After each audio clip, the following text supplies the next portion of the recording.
Walang imposible sa taong nagpupursige kahit pa ang balakid malamig na rehas ng piitan.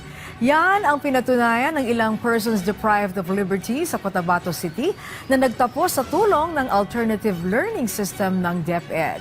Si Christian Matuliano ng PIA Socsargen sa sentro ng balita.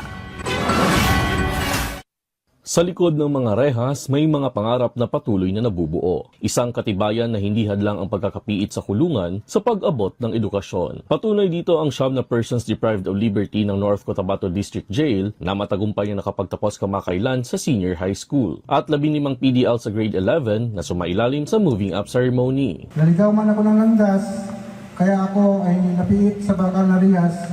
Hindi ito naging balakid sa pagkamit ng aking mga pangarap. Salamat.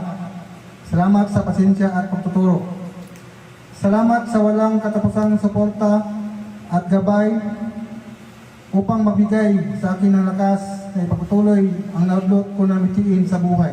Naisa katuparan ang kanilang pag-aaral sa pamamagitan ng Alternative Learning System ng Department of Education na ipinatutupad ng Don Antonio Jaime Memorial High School, katuwang ang Bureau of Jail Management and Penology. Sa programang ito, naihatid ang edukasyon sa loob ng kulungan at nabigyan ng pagkakataon ng mga PDL na ipagpatuloy ang kanilang pag-aaral sa kabila ng kanilang sitwasyon. Sa kabila ng aming mga pagkakamali at pagsubok, pinili namin maniwala sa sarili, bumangon, at ipagpatuloy ang laban na para sa aming mga pangarap. Ito na ang ikalawang batch ng mga PDL na nakapagtapos ng senior high school sa nasabing paaralan.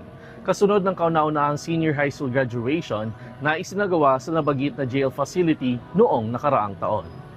Mula rito sa probinsya ng Cotabato, para sa Integrated State Media, Christian Matuliano ng Philippine Information Agency Socsargen.